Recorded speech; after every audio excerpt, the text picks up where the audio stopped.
Halo teman-teman semua, selamat datang di video presentasi dari kelompok 5. Dalam video ini, kami akan mempresentasikan hasil artikel ilmiah yang telah kami buat dengan judul Pengaruh Love Language dalam mempertahankan hubungan, pertemanan, percintaan, dan keluarga. Sebelum memulai presentasi, izinkan saya memperkenalkan diri. Nama saya Kusuma Nadira. Nama saya Meliliu. Nama saya Michelle Andretti Garcia. Nama saya Safira Dia Syahrani. Nama saya Salma Kalista Murad.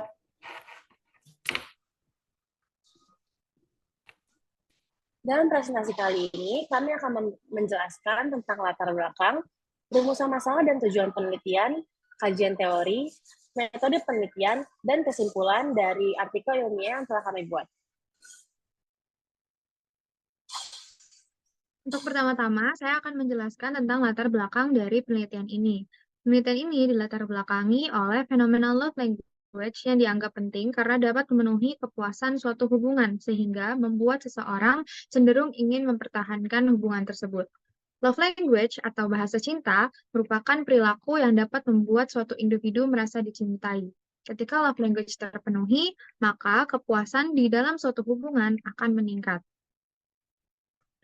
Hal ini juga sesuai dengan social exchange theory yang menyatakan bahwa seseorang cenderung akan mempertahankan hubungannya ketika ia mendapatkan lebih banyak reward daripada cost. Dalam konteks ini, pemenuhan love language itu berperan sebagai reward. Penelitian terdahulu telah membuktikan bahwa kelima jenis love language dapat meningkatkan kepuasan hubungan. Untuk kebaharuan di penelitian ini berfokus pada untuk mencari tahu bagaimana love language dapat meningkatkan kepuasan di dalam hubungan sehingga mempengaruhi seseorang untuk mempertahankan hubungannya. Adapun rumusan masalah dari penelitian ini ada dua, yaitu apakah love language dapat mempertahankan suatu hubungan, dan yang kedua adalah jenis love language apa yang paling mempengaruhi seseorang untuk mempertahankan suatu hubungan. Tujuan penelitian ini adalah untuk mengetahui apakah love language dapat mempertahankan suatu hubungan, dan untuk mengetahui jenis love language apa yang paling mempengaruhi seseorang untuk mempertahankan suatu hubungan.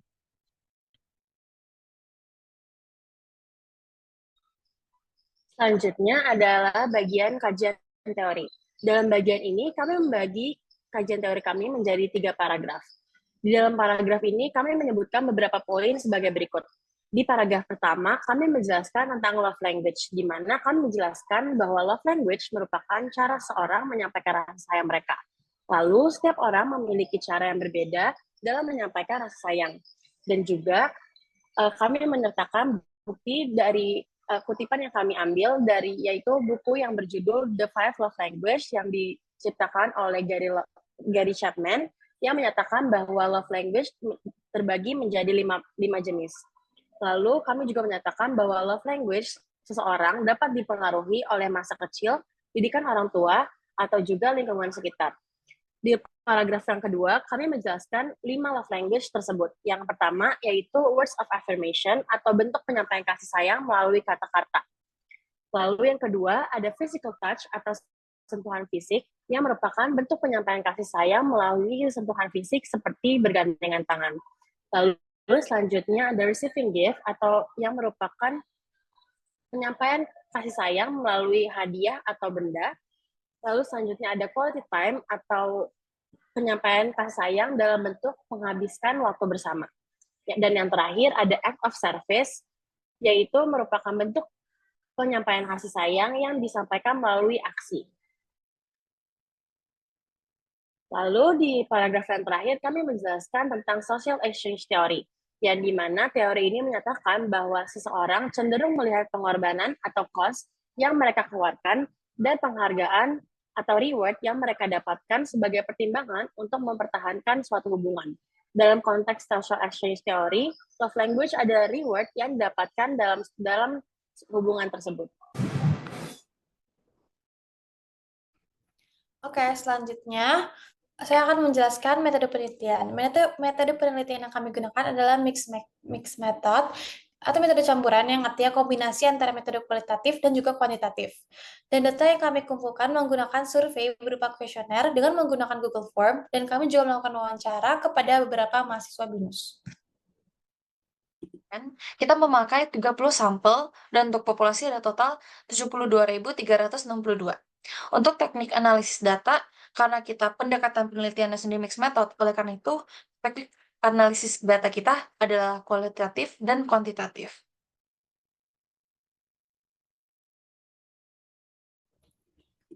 Selanjutnya, saya akan menjelaskan hasil kuesioner penelitian kami yang sudah kami sebarkan kepada mahasiswa BINUS. Yang pertama, sebanyak 63,3% mahasiswa menyatakan mereka sangat paham terhadap love language. 33,3% menyatakan bahwa mereka paham, dan 3,3% mereka tidak paham dengan love language. Jadi dapat disimpulkan bahwa mayoritas mahasiswa BINUS sampai sangat paham mengenai konsep love language. Lalu yang kedua, 43,3% mahasiswa BINUS memilih quality time sebagai love language-nya, dan 26,7% act of service, 23,4% physical touch, 3,3% words of affirmation, dan 3,3% mahasiswa BINUS memilih receiving gift. Dengan demikian dapat disimpulkan mayoritas mahasiswa BINUS memilih quality time sebagai love language yang sesuai dengan dirinya. Dan yang terakhir, 63,3% setuju love language memiliki peran yang penting. 33,3% menyatakan sangat setuju dan 3,3% kurang setuju.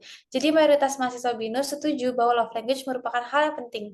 Karena dengan memahami love language pasangan, teman, dan juga keluarga, kita dapat membantu meningkatkan koneksi, meningkatkan penghargaan, dan juga meningkatkan komunikasi dan keintiman. Oke. Next ada pengaruh love language yang dimiliki mahasiswa dalam mempertahankan hubungan. 66,7% mahasiswa setuju, dan 23,3% menyatakan sangat setuju, dan 10% tidak setuju kalau love language dapat mempengaruhi bertahan atau tidaknya seorang dalam hubungan. Tetapi, menurut Dr. Gary Chapman, salah satu indikator paling signifikan dari hubungan yang sukses adalah kemampuan Anda untuk terhubung dengan pasangan Anda di berbagai tingkatan. Jika Anda mencoba mengungkapkan love language yang tidak dipahami pasangan Anda, tidak mengherankan jika akan terjadi pemutusan hubungan. Next, pertanyaannya adalah, adanya kepuasan hubungan ketika love language terpenuhi. 53,3% mahasiswa merasa puas terhadap suatu hubungan yang love language-nya terpenuhi, dan 46,7% menjawab merasa sangat puas. Nah, hal ini didukung oleh penelitian Egbert dan Polk yang menyatakan bahwa ketika pasangan saling memenuhi bahasa cinta masing-masing, mereka memiliki tingkat kebahagiaan yang lebih tinggi dan konflik yang lebih rendah dalam hubungan mereka. Nah, untuk pertanyaan ini, kita juga mensupport evidence ini dengan mewawancarai orang. Di pemenuhan love language, khususnya quality time, dapat meningkatkan kepuasan di dalam hubungan. Karena mayoritas BINUS mempunyai quality time sebagai love language pertamanya, kita memakai informan ini. Informan ini menjawab, sebagai orang yang memiliki love language quality time, saya merasa dengan menerapkan hal ini, saya lebih mudah untuk menunjukkan rasa sayang saya kepada orang yang saya sayangi. Saya merasa quality time dapat menguatkan ikatan saya dengan mereka dan memahami satu sama lain. Saya merasa diperhatikan, didengar, dan dicintai secara langsung dalam quality time yang meningkatkan kepuasan saya dalam suatu hubungan.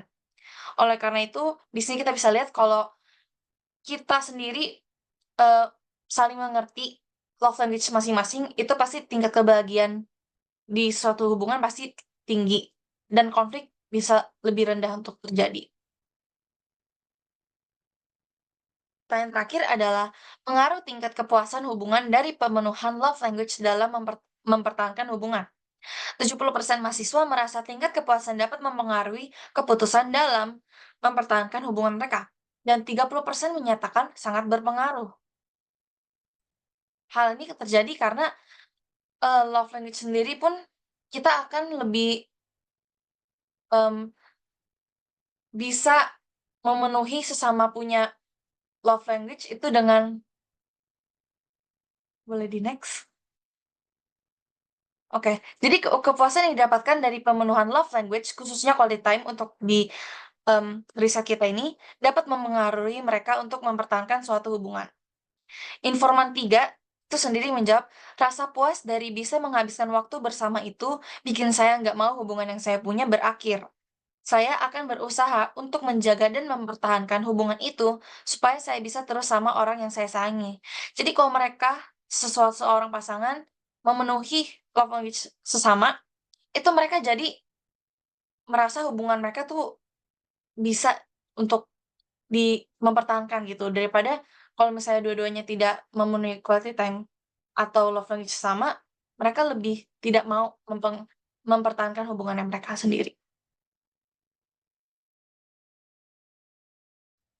Oke, jadi kesimpulan yang kita ambil, pemenuhan love language, khususnya quality time, dapat mempengaruhi keputusan seseorang untuk mempertahankan suatu hubungan.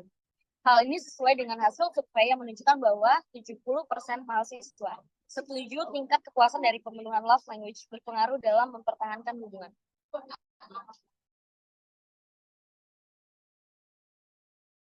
Baik, sekian presentasi dari kami. Kurang lebih ya mohon maaf. Kami harap presentasi kami dapat membantu untuk penelitian-penelitian selanjutnya. Terima kasih.